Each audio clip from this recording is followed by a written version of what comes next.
Hey guys, welcome to the 163rd C# tutorial that I'm making for the new Boston.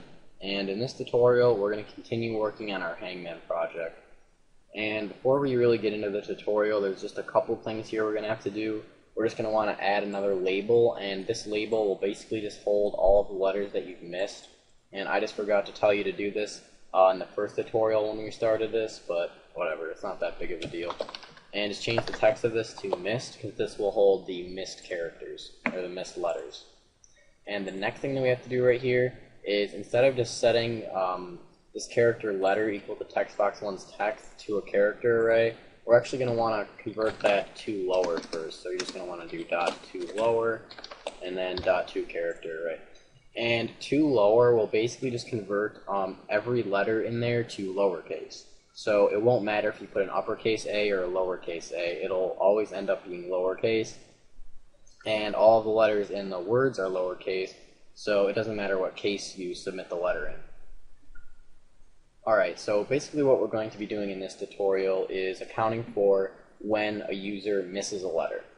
So this if statement right here basically just checks to see if the letter that you submitted is in the word.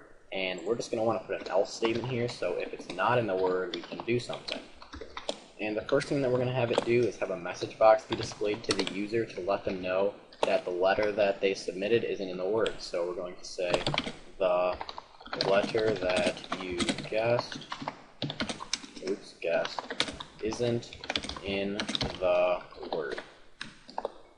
And then we're just going to put sorry as the title of the message box. And then the next thing that we're going to want to do is just add the letter that they missed to this label right here so that they will know which letters that they missed.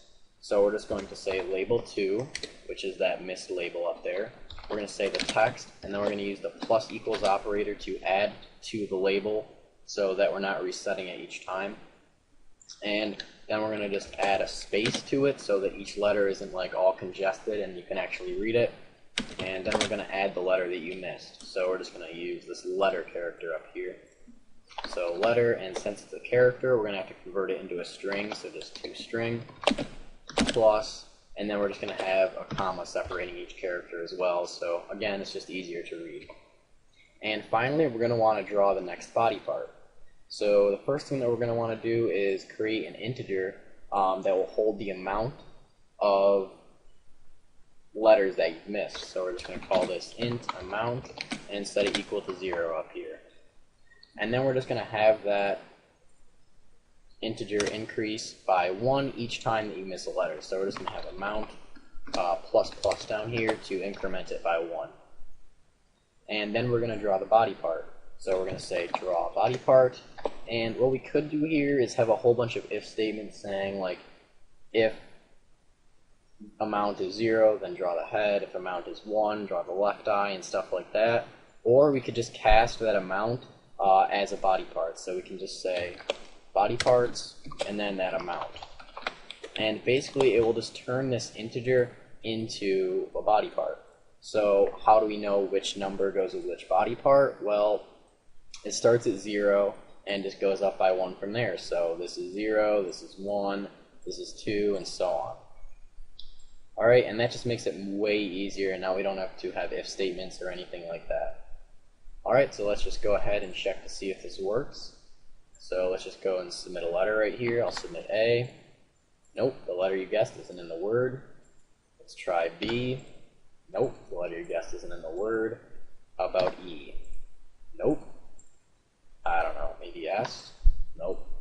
Alright, so at least we know that this works. So the final thing that we're going to do is find out when you lose. So after this increments down here, we're going to see if you lost. And the maximum amount of body parts that it will draw is 8. So we're going to say if amount equals 8, then we're just going to have a message box show saying you lost. So we'll just say here, sorry, but you lost. And in the next tutorial, we're going to get into what's going to happen when you lose and how to reset the game. But that's it for this tutorial, so see you guys.